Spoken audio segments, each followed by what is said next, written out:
dedicado a algo que creo que es bastante novedoso en cuanto que vamos a tratar el tema de cómo influye o qué claves nos aporta la psicología positiva para crear o construir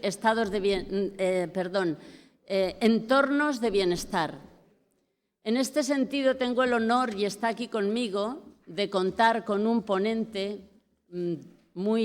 creo yo, que va a poner el broche de oro en este momento a estas interesantes jornadas. No es el único que ha puesto el broche de oro. Estoy observando, según me comentan, no he podido estar, pero he observado cómo se está generando un debate de un enorme interés y realmente creo que cada una de las mesas que ha habido y de los ponentes han aportado un pequeño campo de muchísimo interés para todos vosotros y que, bueno, pues hoy cerramos con esta ponencia. Está conmigo Gonzalo Hervás, que es profesor de Psicología de la Universidad Complutense de Madrid y además cofundador de la Sociedad Española de Psicología Positiva. Es especialista en España de Psicología Positiva, precisamente aplicada o centrada en el estudio científico del bienestar y de las fortalezas. Sus trabajos sobre bienestar fueron premiados en el Congreso Anual de Psicología Positiva celebrado en Washington en el 2007. Va a aportar un nuevo punto de vista a este tema tan interesante como es la accesibilidad cognitiva. Cuando quieras, Gonzalo, tienes la palabra. Muy bien. Pues muchas gracias por la presentación, muchas gracias a los organizadores, ¿no?, de estas jornadas. Don Gonzalo. Sí. Antes de que empiece usted con la energía positiva. No me quiero ir de aquí, señor Gonzalo, sin apoyar lo que va a decir usted de la energía positiva. Y es que no hay nada más positivo que una comunicación eficaz. Y tú vas a un sitio y dices, el servicio, por favor, y te dicen, al fondo a la izquierda. Y te encuentras dos puertas que tengan dos carteles que sean claramente identificativos de un servicio. Porque a veces vamos a un sitio, el servicio, por favor, y dicen, vamos a poner el servicio de caballeros al Che Guevara y al de señoritas a Marilyn Monroe. Dice, vale. Pero a veces vas apurado, servicio de caballeros. Una puerta con un cohete, una puerta con un volcán. El caso es que yo voy como un volcán, pero voy como un cohete. No sé lo que soy, seguro que le ha pasado. Nos ha pasado a todos, ¿no? Esas son las pequeñas comunicaciones que dificultan el día a día de las personas. Podríamos hablar horas sobre cuartos de baño. Baño de señoras, baño de caballeros, el tercer sexo, baño de personas con silla de ruedas. Que a veces se compagina con el sitio para cambiar niños, que a veces se compagina el de señoras, el de cambiar niños y el de silla de ruedas. No está muy claro. Señor Gonzalo, haga algo, por favor. Muchas gracias.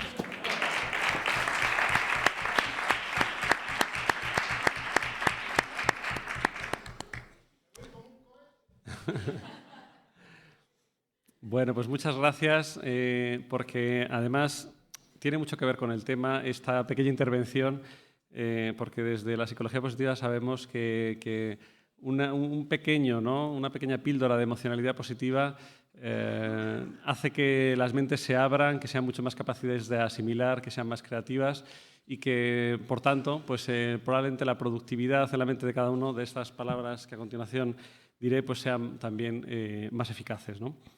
Por tanto, muchas gracias. Y bueno, sobre el tema que vamos a tratar, ¿no? Voy a presentar muy brevemente la psicología positiva porque supongo que habrá muchos, quizá la mayoría, que no hayan oído hablar de ella. Y luego, bueno, vamos a ir viendo una pequeña evolución de una perspectiva psicológica de los temas que estamos viendo, desde cosas muy concretas hasta aspectos macro, ¿no? Pero de forma, digamos, sencilla. Bueno, cuando hablamos de psicología positiva, nos referimos a un campo científico. Es un campo que trata de conocer, de comprender el funcionamiento humano óptimo. Algo que, por desgracia, no se trabajaba hasta hace poco tiempo, salvo personas hasta cierto punto aisladas, ¿no?, dentro del campo de la investigación. De forma que estas personas incluso eran a veces tildadas de outsiders, ¿no?, de personas que estaban un poco como fuera, trabajando temas que incluso estaban mal vistos, ¿no? Trabajar el bienestar era visto como algo superfluo, como algo que no era importante, ¿no?, que no tenía peso, ¿no? Y bueno, pues realmente lo que eso ha ido haciendo es que ha generado también un sesgo muy importante en la mente de los propios psicólogos, ¿no? Lo cual, pues a veces ha llevado a la paradoja de que algunos psicólogos pues, se llegaban a ser más pesimistas que sus propios pacientes, lo cual pues, es una contradicción importante, ¿no? Y de hecho, pues antes era normal que cuando uno reconocía ser psicólogo en un contexto social, ¿no?, de personas desconocidas, pues después de ya haber entablado una ligera conversación, pues que la persona te preguntara asustada, diciendo, bueno, ¿has visto algo malo en mí?, ¿no? Entonces, bueno, pues realmente eso denota, ¿no?, que la mirada del psicólogo era una mirada fundamentalmente negativa, ¿no? Tenía como un escáner para los déficits. Y eso, pues evidentemente, es una limitación, ¿no?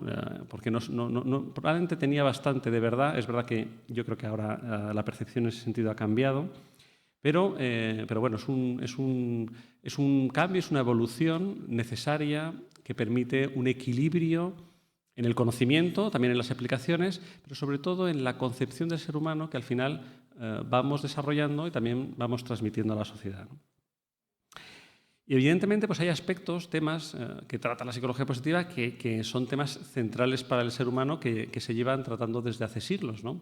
En ese sentido, pues es nueva en cuanto a que intenta renovar, ¿no?, y dar un impulso fuerte a estas áreas, pero es antigua en el sentido en el que incluso pues, dentro del propio campo de la psicología pues, ha habido otros momentos en los cuales ha habido movimientos parecidos en cuanto al dar un impulso a las concepciones más positivas del ser humano, ¿no?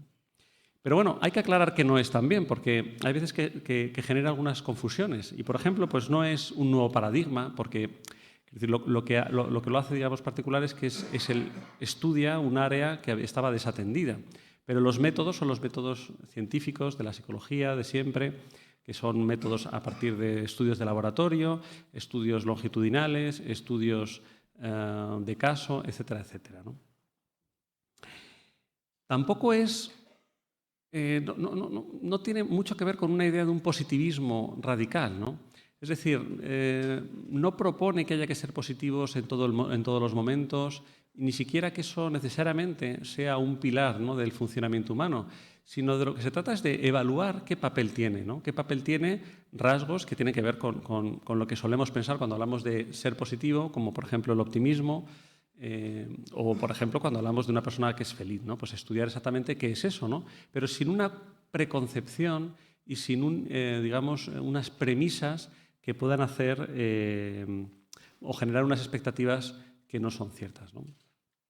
Ni tampoco se centra en la autoayuda, ¿no? Aunque es verdad que es un campo que también puede ser importante a la hora de limitar pues bueno, pues un área, ¿no?, editorial muy exitosa, pero que hasta cierto punto es un poco llamativo y quizás parte del éxito, ¿no?, que no haya ningún elemento científico que pueda dar sostén a muchos de esas propuestas, ¿no?, que en algunos casos serán más acertadas, en otras menos, pero evidentemente, sin ser la ciencia la única fuente, digamos, de conocimiento, es probablemente la que más seguridad hoy por hoy nos puede dar a la hora de llegar a conclusiones que, aunque no definitivas, estén empíricamente validadas, ¿no?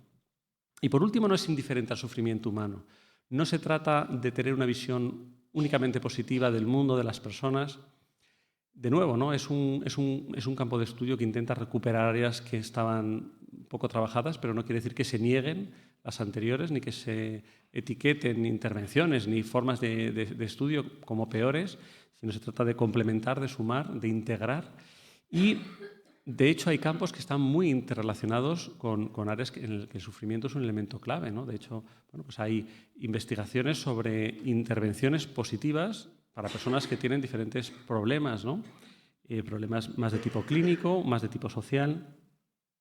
Y también se estudian fenómenos que están muy asociados al sufrimiento, pero que tienen un componente positivo también dentro del sufrimiento, como es el área del crecimiento tras la adversidad, ¿no? Que es un fenómeno que desde hace ya años, ¿no?, se viene estudiando y se viene profundizando, y que últimamente, pues en los últimos años, ya aparece de forma más clara, ¿no?, en los medios de comunicación, pues cuando una persona, pues a veces famosa, pues tiene una experiencia con una enfermedad grave y cuenta, por ejemplo, que sus vivencias, lejos de haber sido únicamente centradas en el sufrimiento, han tenido esas dos caras, ¿no? Ha tenido una parte que ha sido dura, que ha sido sufrimiento, pero otra parte muy importante de crecimiento y de toma de contacto, ¿no?, con unos valores a veces que estaban un poco ocultos y que han tenido como resultado una vivencia, ¿no?, pues mucho más satisfactoria como por efecto de esa situación adversa, ¿no? Y como áreas de estudio, pues también pasando muy rápido, simplemente destacar que las áreas fundamentales tienen que ver con el estudio de las emociones positivas, que estaban mucho menos estudiadas que las negativas. De las emociones negativas sabemos innumerables, ¿no?, aspectos de ellas, y en cambio de las positivas pues sabemos muchísimo menos, ¿no? Y vamos poco a poco conociendo más de algunas emociones específicas que nos permiten, pues bueno, pues saber su utilidad, saber sus formas, ¿no?, cuándo son más adecuadas unas emociones u otras, etcétera, etcétera, ¿no? En segundo lugar, los rasgos positivos, que es un campo enorme porque incluye todos esos componentes psicológicos, factores, que los podemos denominar rasgos de personalidad, pero que también incluyen aspectos más amplios y que son valiosos desde el punto de vista social, ¿no? Y esto pues tiene en cuenta, de alguna forma también, algunas áreas que tampoco que no se suelen identificar, ¿no?, con el estudio psicológico, como por ejemplo aspectos como la honestidad, la capacidad de agradecimiento, la sabiduría, ¿no?, que muy pocos autores, ¿no?, y de cuando en cuando, ¿no?, han ido estudiando, pero falta mucho por estudiar para su comprensión, etcétera, etcétera, ¿no? Tenemos conocimiento muy profundo sobre aspectos como la creatividad, pero ha habido otras cualidades humanas que se han quedado completamente desatendidas y merece la pena comprenderlas desde un punto de vista psicológico, ¿no? Las relaciones positivas, el campo de las relaciones es uno de los que sí que estaban más estudiados, pero a veces más centrados en cómo las relaciones pueden no funcionar o pueden estropearse, ¿no?, o qué obstáculos puede haber para las relaciones, para la comunicación. Y también es importante ver qué aspectos pueden potenciar, pueden nutrir, pueden colaborar, incluso disolviendo, ¿no?, de forma indirecta esos otros pues mecanismos negativos, ¿no? Alumbra y permite tener una visión mucho más compacta, más compleja, más integradora de cómo funcionan las relaciones. Y no solo se queda en un aspecto microsocial, ¿no?, sino que trata también de tener una mirada y de aportar investigación y conocimiento a las instituciones positivas, ya sean estas organizaciones, ya sean instituciones más de tipo intermedio, como pueden ser la institución familiar o la escuela, etcétera, ¿no?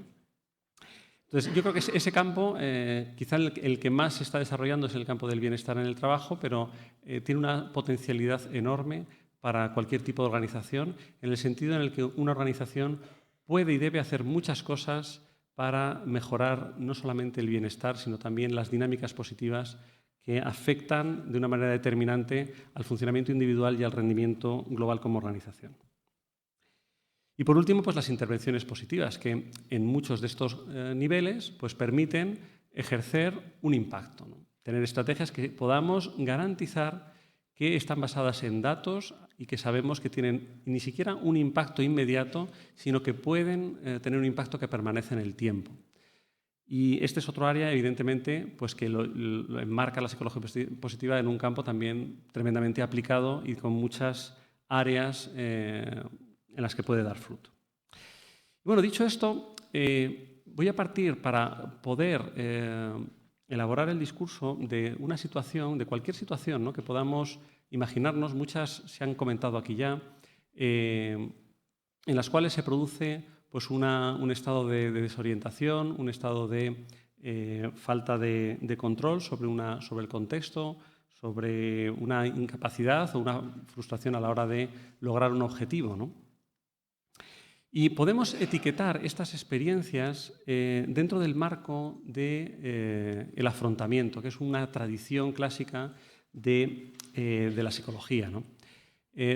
Cuando hablamos de una experiencia inesperada o de una situación que nos genera una sensación de reto, incluso de reto difícil de asumir, es cuando hablamos del afrontamiento, ¿no? Y también en paralelo del estrés, ¿no? La pregunta que tendemos a hacernos muy automáticamente, bueno, las preguntas, es: ¿podemos solucionar este problema? ¿Lo podemos solucionar? La segunda es muy inmediata: ¿depende de nosotros? Y por último, ¿lo podemos controlar? Es decir, bueno, más que lo podemos controlar, ¿esto es controlable? ¿Alguien puede controlar esto? ¿Yo, otro? ¿Se puede controlar? ¿Se puede cambiar? Y en función de estas preguntas, las reacciones son diversas, ¿no? Y pido disculpas de antemano por este gráfico, ¿no?, que incumple todas las normas sobre número de cajas que puede haber en una misma diapositiva, pero es un poco para destacar, no es tan importante, digamos, todo el proceso, sino solamente algunos aspectos clave, ¿no? En primer lugar, que lo primero que aparece en esta situación, bueno, es una percepción de estrés que viene fundamentada por un desequilibrio entre las necesidades, las demandas del contexto y las capacidades percibidas en uno mismo.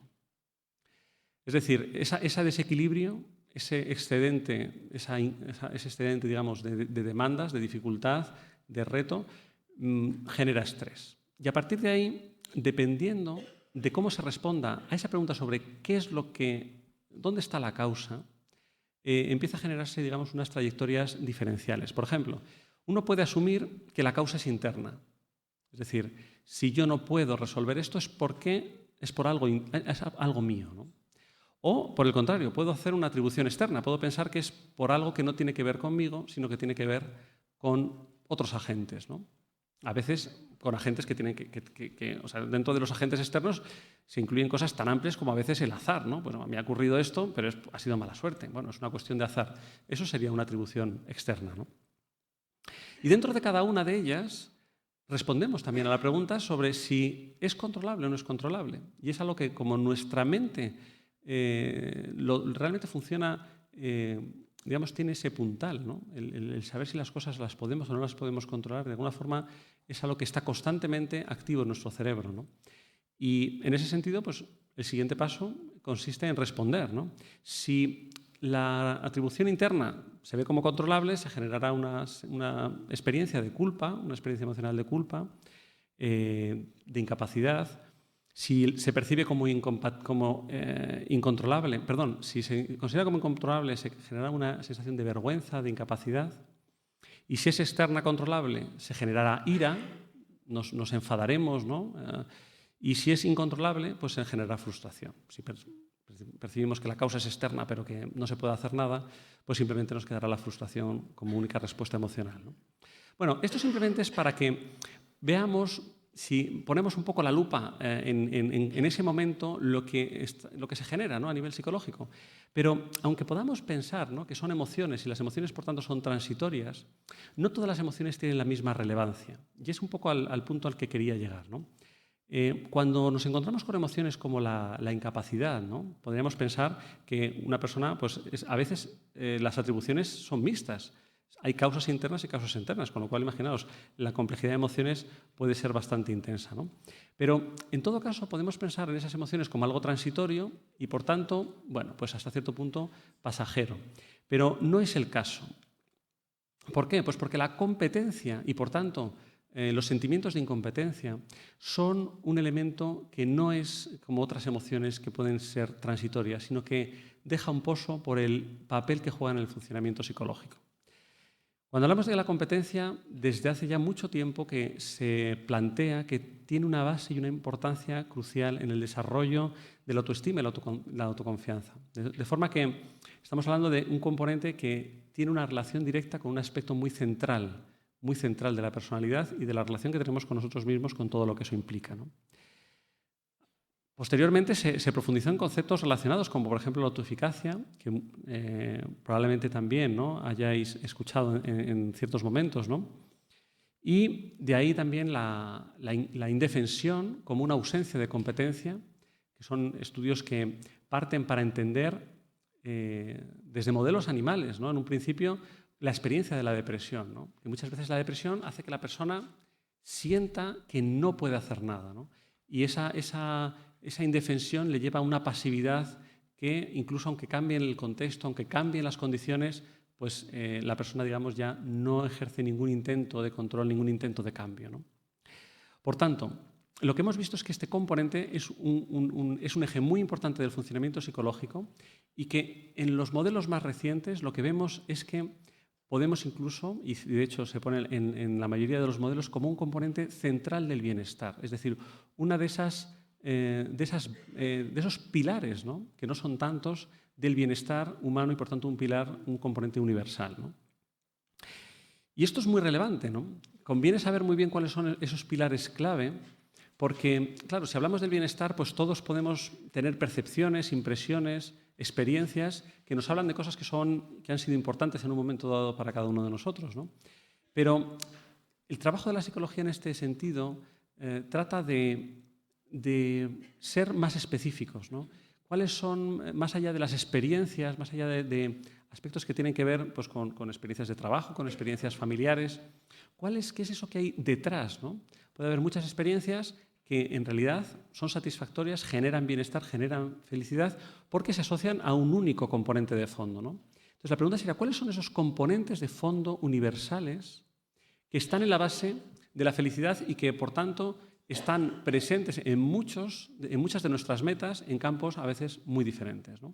Bueno, pues hay varios modelos, pero os voy a presentar un modelo que es sencillo y que da con 3 claves que quizás sean las más importantes, ¿no?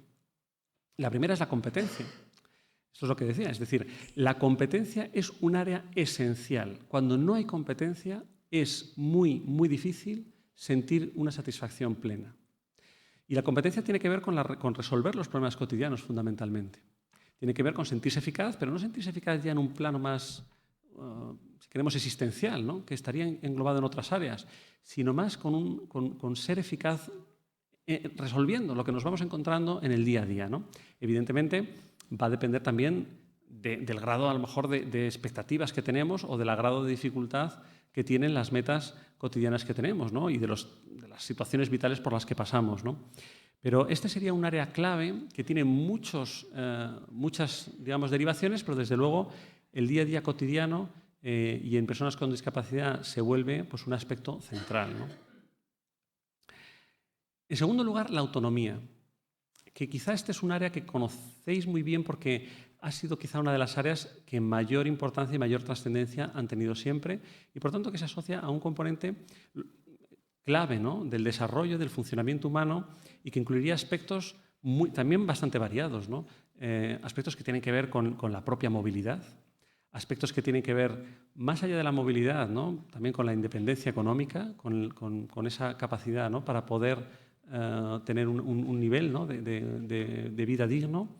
También la autonomía incluye aspectos más centrales, ¿no?, y más vitales, como son el llevar la vida que uno realmente quiere llevar, ¿no? Esto ya nos hace referencia a aspectos más de fondo, más incluso de filosofía vital de la persona, de la capacidad para ser consciente de las propias necesidades, de las propias motivaciones, de los motivos intrínsecos, ¿no?, de cada uno, de los propios valores y la capacidad para generar realmente escenarios que respondan a eso, ¿no?, que tiene ya más que ver con la autodeterminación, ¿no?, que sería una subárea de este componente. Y por último, la vinculación, que es otro componente que todos conocemos y sabemos de su importancia, ¿no?, que tiene que ver con las relaciones, pero también con vínculos no solamente con personas, sino con grupos de personas, con organizaciones y también vínculos, pues, con mascotas, ¿no?, que en muchas ocasiones no hay que olvidar que también pueden tener un papel importante en la satisfacción, ¿no? Y por último, claro, nos damos cuenta de que por investigaciones específicas no es tan importante una puntuación muy alta en alguna de estas áreas, sino es más una cuestión de equilibrio. Lo que sabemos es que tener un área muy desarrollada no nos va a dar más satisfacción y, en cambio, tener un área en el cual hay un déficit importante nos va a quitar toda la satisfacción que a lo mejor las otras dos áreas podrían estar dando. Es decir, que de alguna forma, usando un símil académico, ¿no? O escolar, lo importante es no suspender. Hay que intentar aprobar en todo y bueno, pues esto es importante porque por más que sumemos en un área, si en realidad hay un área deficitaria, no va a tener efecto, ¿no? Y hay otro modelo que es clave para entender todas las dinámicas que se han estado hablando en estas jornadas desde el punto de vista de la psicología positiva, y es el bienestar social.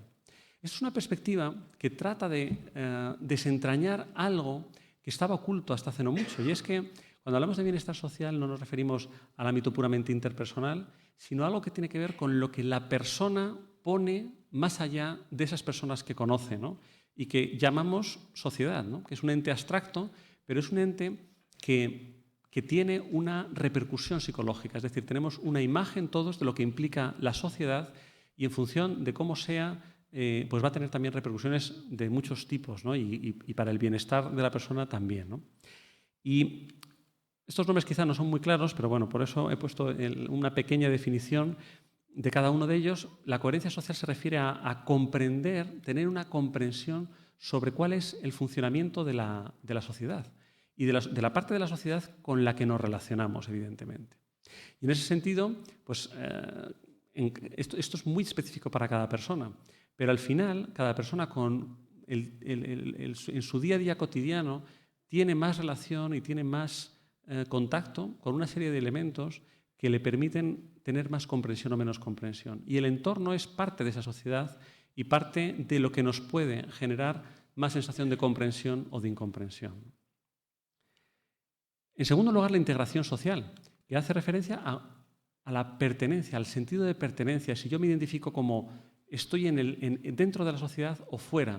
Y esto también, ¿no? Cada uno puede tener una visión diferente y muchos aspectos relacionados con la accesibilidad son importantes y pueden generar que la persona se empiece a ver progresivamente más en las orillas, ¿no? de la comunidad y menos en el centro, ¿no? En tercer lugar, la contribución social, que es un aspecto social pero más personal en el sentido en el que uno evalúa cuál es su contribución a la sociedad, si uno tiene un papel en el que puede desarrollar o puede generar unos efectos positivos a la sociedad. Y esto pues, es también un campo quizá que tiene una participación más del individuo, pero que es una construcción social también, ¿no? Porque hay muchos estigmas y estereotipos que también pueden hacer el que una persona sienta que no está aportando nada, aunque en realidad sí que lo esté haciendo, ¿no? La actualización social es un aspecto también muy importante que tiene que ver con cómo la persona ve si su sociedad está en crecimiento o no, o está estancada. Si tiene potencial de evolución o tiene, digamos, los caminos de crecimiento bloqueados, ¿no? Y es realmente pues, bueno, un aspecto que en situaciones, por ejemplo, como la que se vive, ¿no? En situaciones de crisis como la actual, pues que también se ponen muy de manifiesto y pueden tener bastante influencia, ¿no? Y por último, la aceptación social, que es un aspecto muy, muy importante también, ¿no? Y que tiene que ver con la percepción del otro indefinido. Es decir, todos tenemos una visión sobre cómo es el otro, cómo son las otras personas, ¿no?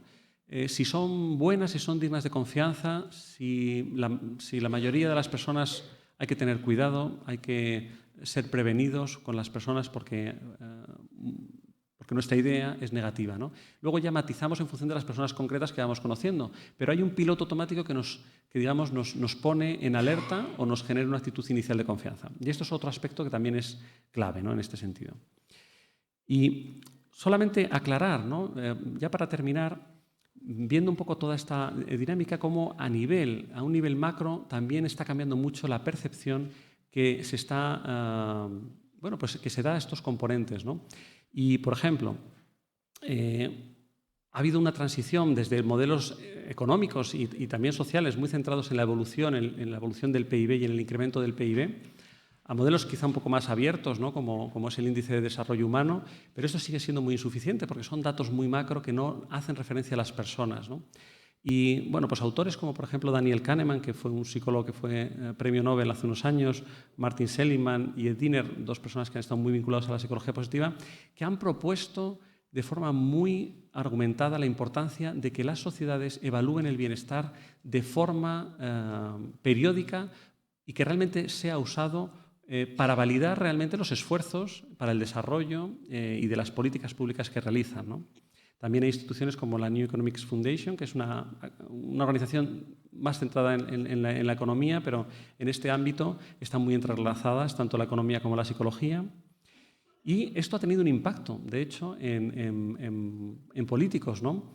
como Nicolas Sarkozy o David Cameron, que han propuesto comisiones para desarrollar medidas, ¿no? y cómo hacer que realmente se pueda medir, ¿no? y usar de contraste medidas de bienestar y usarlas para orientar las políticas públicas. La ONU también ha empezado a generar, lleva 2 años publicando un informe anual de la felicidad, en el 2012 y en el 2013, haciendo un análisis un poco de cuáles son los niveles y los cambios y algunas propuestas de intervención. Y por último, también la OCDE ha propuesto ya un programa, o sea, un planteamiento muy serio para que todos los países dentro de sus institutos de estadística puedan evaluar de forma periódica el bienestar. Más que una cuestión de evaluación, es una cuestión de cambio de mentalidad. Es tener en cuenta que mejorar y hacer política implica tener en cuenta qué es lo que necesitan realmente las personas. Y en ese sentido, tener más conciencia sobre cómo aspectos básicos del bienestar tienen una influencia o tienen una asociación tan fuerte con aspectos como la accesibilidad, como la comprensión, como la integración, pues bueno, yo creo que es realmente muy relevante y de gran importancia hacia el futuro. Y simplemente ya acabo con algunas implicaciones. Los entornos comprensibles no es, bueno, decía, no es un lujo, esto se ha atascado, no es un lujo, decía, no es un lujo prescindible, ni siquiera tampoco es un lujo imprescindible, ¿no? Es decir, es un elemento irrenunciable, ¿no? Si consideramos el bienestar humano en su conjunto, ¿no? Y bueno, acabar simplemente diciendo que realmente digamos, este cambio, ¿no? en el modelo político puede también ser de gran ayuda a la hora de alguna forma concienciar que el bienestar de las personas con discapacidad tiene que ver con aspectos muy cotidianos sobre los que se puede trabajar mucho si se hace adecuadamente. Pues muchas gracias por su atención. Ha sido un placer.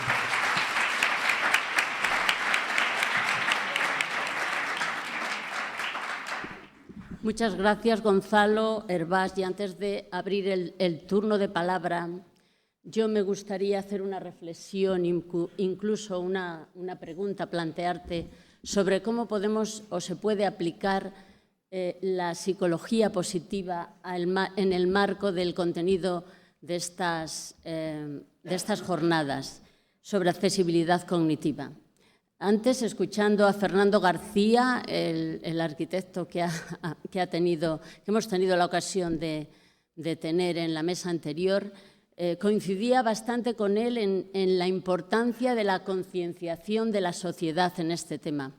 Tenemos que hacer conscientes, a través de la educación, a través de la sensibilización a nuestra sociedad, de que es importantísimo romper barreras de todo tipo, porque en cualquier momento nosotros podemos encontrarnos en una situación semejante, que esto es un tema que nos afecta a todos y a todas. En ese sentido, dando importancia al tema de la concienciación social como punto de partida, porque a veces la sociedad somos los que empujamos a los poderes públicos para que tomen la determinación de actuar sobre una temática, una situación o un problema, a mí me gustaría saber, teniendo en cuenta, como he dicho, la importancia de la concienciación social, de que todos conozcamos esta temática y empujemos hacia la consecución de los objetivos que nos interesan, no solo para las personas en situación de discapacidad, sino para todos nosotros. Me gustaría saber desde la psicología positiva en una campaña, en una actuación de sensibilización en el medio social o en el medio educativo, ¿qué podría aportar la psicología positiva? ¿Qué claves deberían incorporarse a estas actuaciones para que realmente fueran efectivas? Bueno, yo creo que la primera aportación es saber, digamos, a qué prestar atención, qué cosas son realmente importantes y, por tanto, digamos, que jerarquizar, ¿no? Porque hay veces que hay que tomar decisiones y entonces en todos los campos, ¿no? Y en el campo, por ejemplo, se habla del campo, y se habla mucho durante todas las jornadas, del campo de la arquitectura, ¿no? Y esas decisiones implica a veces tomar una determinada decisión, o sea, implica elegir algo que tiene unos pros y unos contras frente a otro escenario que tiene otros pros y otros contras, ¿no? Y hay veces que se toman esas decisiones en función, muchas veces, de criterios económicos, porque, bueno, pues que es más barato, no sabemos muy bien elegir, pensamos que las dos cosas pueden ser parecidas y se elige en términos económicos, ¿no? O a veces de otro tipo, ¿no? Digo económicos que sea más barato, pero incluso a veces económicos de otro tipo más espurio, ¿no?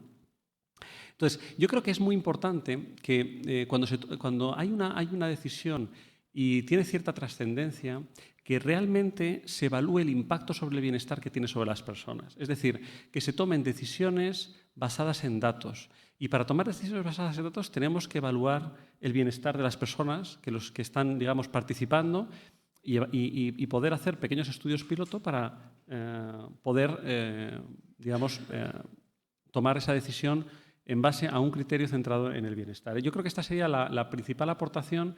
Y luego, evidentemente, pues el conocimiento de la psicología, no solo ya de la psicología positiva, sino de toda la trayectoria, ¿no?, de muchos años, pues también, obviamente, aporta muchas claves sobre cómo, bueno, y muchas han salido aquí, ¿no?, sobre el funcionamiento cognitivo, sobre cómo, bueno, pues generar entornos que sean más accesibles, que sean más gratos, que favorezcan, ¿no?, este tipo, ¿no?, de componentes, ¿no?, del bienestar, que no solamente hablamos ya de autonomía y de competencia, hablábamos de la vinculación, que es un aspecto también importante, ¿no?, hacer que la gente se sienta partícipe, ¿no?, y se sienta vinculado a los contextos en los que vive, en los que funciona. Sobre eso se pueden tomar muchas iniciativas. Y en el campo del bienestar social, pues igualmente, ¿no? Yo creo que el campo está en gran parte inexplorado, o sea, tenemos un gran camino por delante y se trata de empezar a andarlo, ¿no? Muchas gracias, Gonzalo. Y ahora sí abro el turno de palabra para aquellas personas que queráis, pues, consultar alguna cuestión o aportar algo a lo que nos ha comentado, nos ha expuesto Gonzalo. Si os parece, por favor, antes de hablar, nos vais a decir vuestro nombre, porque nos gustaría personalizar las intervenciones, y si pertenecéis a alguna organización que sea significativa, también lo comentáis. Bueno, cuando queráis, ¿hay alguien que se anime a hacer algún comentario? Aquí una... No me sé tu nombre, pero ahora nos lo vas a decir, ¿vale? Venga, gracias. ¿Alguien más para tomar nota de un par? ¿Tú también? Tenemos 2 personas que quieren participar.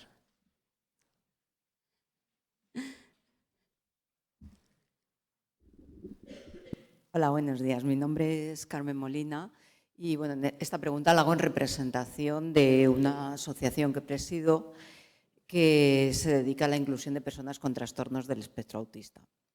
Pues a mí me ha gustado mucho dentro del comentario sobre la psicología positiva lo que has hablado acerca del concepto de bienestar social. Entonces, la pregunta más o menos va en la línea de saber si desde la psicología positiva se tiene en consideración a este tipo de personas para las cuales el bienestar social no consiste casi en ninguna de las cosas en las que se concretan estos conceptos. No sé si voy a explicar un pelín más. O sea, sí que este tipo de personas queremos estar en la sociedad, queremos tener integración, queremos aportar a la sociedad, pero nunca o casi nunca concebimos la sociedad tal y como se nos hace de alguna manera digerir. Entonces, esto de la psicología positiva parece que transmite una esperanza en cuanto a actuar sobre las potencialidades y no a anularlas. En el caso de las personas autistas hay un porcentaje altísimo de personas que no tienen discapacidad intelectual, pero que sí que tienen problemas de accesibilidad cognitiva. Entonces, se valora desde la psicología positiva, se trabaja desde la psicología positiva en la inclusión, en el aumento del bienestar social para este tipo de percepciones especiales de la sociedad o diferentes. Muchas gracias. O sea, el problema de la psicología positiva es que es muy joven, es decir, que fue más o menos inaugurada en el año 98 y el trabajo, digamos, está siendo en este tiempo en muchos frentes, pero es verdad que tampoco las ciencias y los campos tardan años, ¿no?, y décadas en consolidarse y en generar pues un conocimiento y una aplicación, digamos, amplia, ¿no? Y en estos momentos pues, se intenta trabajar, además en paralelo, en el campo más básico y en el campo más aplicado. Y en concreto con estas áreas sí que se están planteando, ¿no?, modelos que integran aspectos de psicología positiva y de discapacidad, pero todavía está un poco verde. Mi opinión es que todavía hay un campo realmente muy amplio para desarrollarse, ¿no? Yo creo que los conceptos sí que son muy aplicables, aunque desde el punto de vista, digamos, particular, ¿no?, puede haber algunos casos en los cuales podamos pensar que alguno de los componentes, ¿no?, nos puede resultar un poco ajeno, pero es verdad que en la mayoría de ellos tiene siempre una traducción, ¿no? Hablaba antes de que, en realidad, cuando hablamos, por ejemplo, de la comprensión, de la coherencia social, de comprender, ¿no?, cómo funciona la sociedad, digamos que eso hay que aplicarlo al contacto que cada uno tiene con la sociedad, ¿no? Y la sociedad al final es algo que de alguna forma está presente en mayor o menor medida en cuanto a todo lo que sean dinámicas humanas sobre personas que no conocemos, ¿no? Entonces, todo el mundo tiene eso de alguna forma en su percepción, todo el mundo está funcionando con ese modelo mental de alguna forma. La cuestión es, por eso digo que hay que estudiar, digamos, de forma más específica, ¿no?, y comprender y saber potenciar. Por eso digo, es un área que desde el punto de vista de la intervención tiene un gran campo por delante, porque permite abrir áreas y enfoques de intervención pues que hasta ahora pues en muchos casos habían pasado desapercibidos, ¿no? Y por tanto yo creo que bueno, animar y también reconocer, ¿no?, la necesidad de incrementar los estudios que vinculen, ¿no?, los dos campos, porque es una tarea pendiente, ¿no?, efectivamente. Teníamos por allí otra pregunta, por favor, el micro. Ya. Te vemos.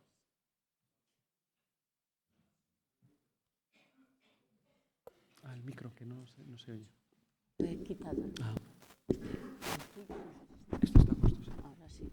Hola, mi nombre es Leticia Escardó, pertenezco a una fundación, la Fundación Belén, que luchamos o buscamos desde hace bastantes años la integración desde una forma más completa. Y aquí, que tengo que agradecer muchísimo la organización de estas jornadas, interesantísimos, se ha comentado varias cosas que resultan un poco incomprensibles desde nuestro punto de vista. Se ha hablado de minusválidos o de discapacitados.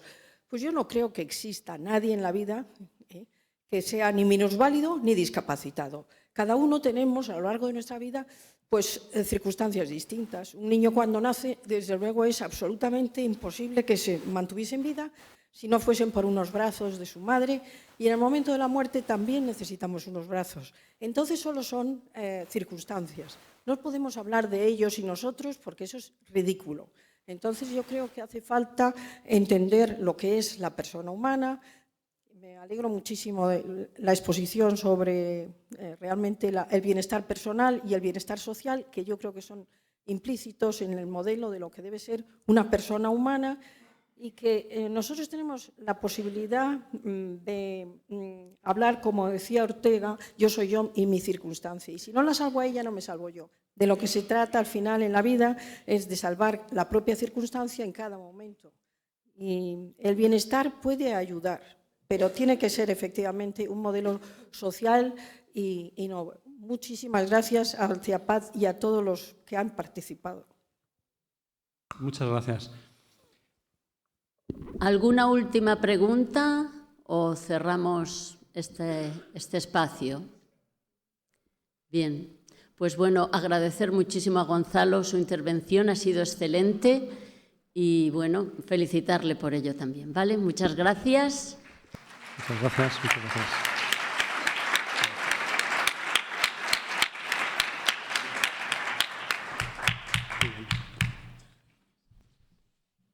Vamos a dar paso a la clausura, que va a ser muy breve, y para ello quiero, contar con la presencia de Cristina Rodríguez Porrero, la flamante directora del CEAPAT, ¿vale?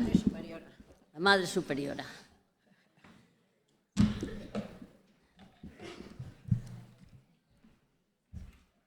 Bien, creo que es un honor para mí compartir este momento de clausura con Cristina, una buena amiga mía, una excelente directora del CEAPAT, el centro del IMSERSO, como sabéis, que ha sido la persona que ha sugerido esta acción formativa, estas jornadas que forman parte del Plan de Formación Especializada en Servicios Sociales del IMSERSO.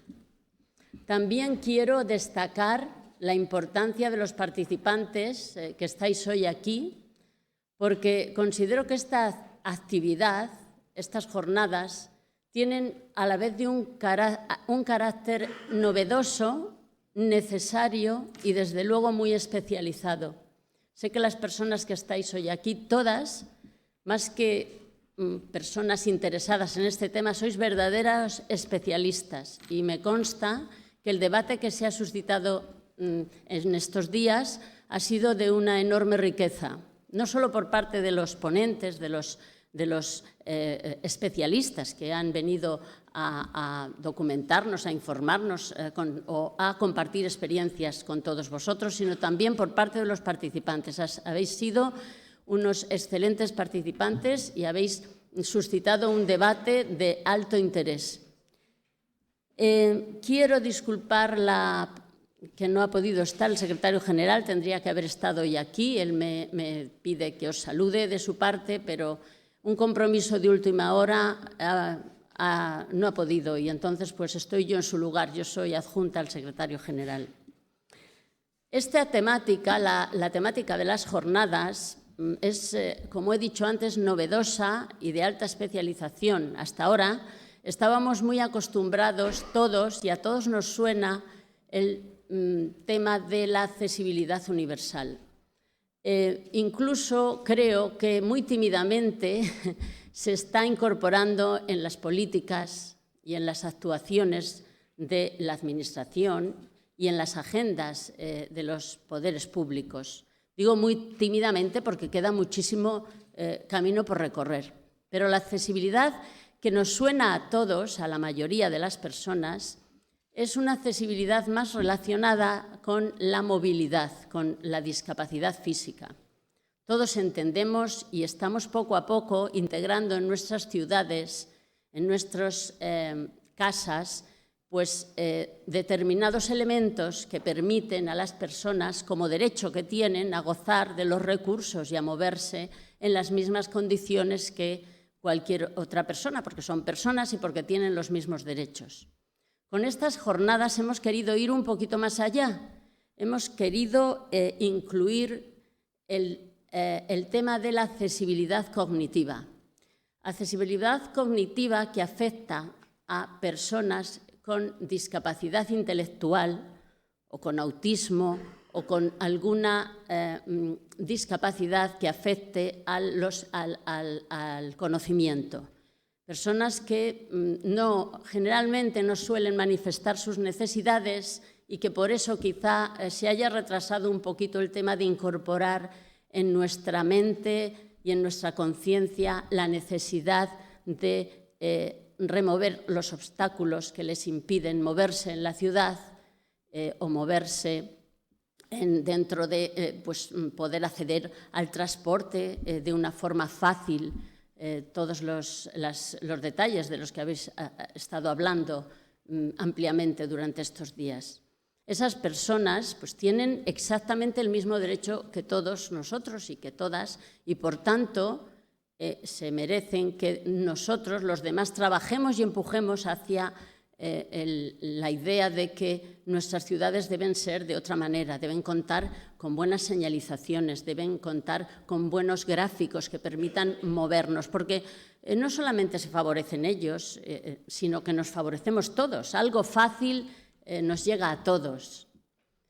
Lo difícil es para unos cuantos, entonces es mejor hacer desde el principio las cosas accesibles y fáciles porque es un beneficio que nos afecta a todos, que nos llega a todos. Por eso hablaba de la sensibilización social, de la concienciación. Desde abajo se suele a veces conseguir mucho cuando empujamos y esta es una actividad que realmente considero forma parte de esa toma de conciencia. Todos los que estáis aquí seguramente tendréis contactos a los que trasladar todo el debate que se ha suscitado y esos contactos a la vez pues, harán o incidirán en personas que de alguna manera serán capaces de, porque tienen responsabilidad bajo sus manos, de poner en algún momento pues, un granito de arena para ir poco a poco resolviendo estas difíciles situaciones. En este sentido, yo no voy a contaros algo que no hayáis tratado ampliamente, como os he dicho antes durante la jornada, pero bueno, quiero decir que es el comienzo de unas actividades que pretendemos fomentar en el futuro. Para ello, os hemos entregado un cuestionario de evaluación y nos viene muy bien que nos recomendéis en ese cuestionario futuras actividades relacionadas con este tema o otras que se os ocurran para que nosotros podamos incorporarlas en el plan de formación especializada del 2014 y seguir trabajando en este sentido. Os recomiendo que os miréis con detalle el cuestionario y que nos hagáis las críticas que consideréis adecuadas, que nos ayudan a mejorar y, sobre todo, que nos hagáis las recomendaciones que consideréis para continuar con esta temática que ha suscitado no solo un debate, sino un interés enorme. De hecho, está muy concurrida. No sé si han sido unas 180 personas las que se han inscrito y realmente las que han seguido. Aparte, efectivamente, lo que me dice Cristina, se han seguido vía online muchísimas otras personas más. Bien, quiero finalizar ya porque quiero darle la palabra a Cristina, que va a hacer una síntesis de todo y le quiero a ella ceder el protagonismo de ser la última que hable, ¿vale? Por último, voy a agradecer muchísimo al equipo del IMSERSO, que se compone de dos líneas de trabajo, una las personas de formación especializada, están aquí Jorge con vosotros, Manoli Cela y Isabel Rivero, a la que le quiero dedicar unas palabras especialmente porque ella ha sido coordinadora de acciones formativas durante mucho tiempo, ahora va a cambiar de trabajo, pero esta es su última actividad que ha tomado con muchísimo cariño y con muchísima dedicación. Eso por parte del IMSERSO, el equipo de formación especializada. También quiero agradecer muchísimo al CEAPAP, que también es del IMSERSO, pero que ha trabajado desde el aspecto más técnico, especialmente a las dos Cristinas, Cristina Rodríguez Porrero y Cristina Larraz, que han sido decisivas para elaborar el programa y asignar a los ponentes que hemos considerado más adecuados. Muchas gracias. Y ahora sí que quiero cederle la palabra a Cristina para que ella realmente haga las conclusiones, que es lo más importante. No, Mariluz, con tu permiso, no voy a hacer conclusiones porque es muy, muy difícil hacer conclusiones. En la lista de agradecimientos yo también quería agradecer a las personas que han hecho posible este acto, tanto las personas, como tú bien dices, del Inserso como de Servicios Centrales. No vuelvo a repetir los nombres, pero por todo el esfuerzo que habéis hecho. También al equipo del CIAPAT, al equipo de estenotipia, a los intérpretes de lengua de signos, a los intérpretes también de idiomas, como ayer que tuvimos ponencias en inglés, y bueno, a todas las personas que han hecho posible, pero muy especialmente a todos vosotros, a los ponentes y a las personas que nos habéis acompañado física y virtualmente, porque creo que lo importante de esto es que hagamos equipo, que hagamos, como decía Mariluz, este trabajo conjunto que nos queda por hacer y que es muy importante que hayamos estado unidos. Yo había presentado unas conclusiones y si queréis os las envío, pero no las voy a leer ahora. Creo que lo más importante que hemos hecho aquí es ser honestos, decir lo que sabíamos, contar lo que sabíamos, aportar inquietudes, y creo que eso tiene un valor enorme. Y yo simplemente quería acabar. El primer día ayer estuvo Javier Tamarit en el acto de inauguración y voy a acabar con las mismas palabras que empezamos, que son de Javier, no son mías. Y es que la accesibilidad es la puerta de entrada a la participación y es el pilar de la ciudadanía activa. Y esta accesibilidad es también accesibilidad cognitiva. Creo que nos quedamos con estas frases, con esta idea, y de verdad a todos y a todas, muchísimas gracias, y muchísimas gracias al Inserso por haberlo también auspiciado y permitido. Muchísimas gracias a todos vosotros.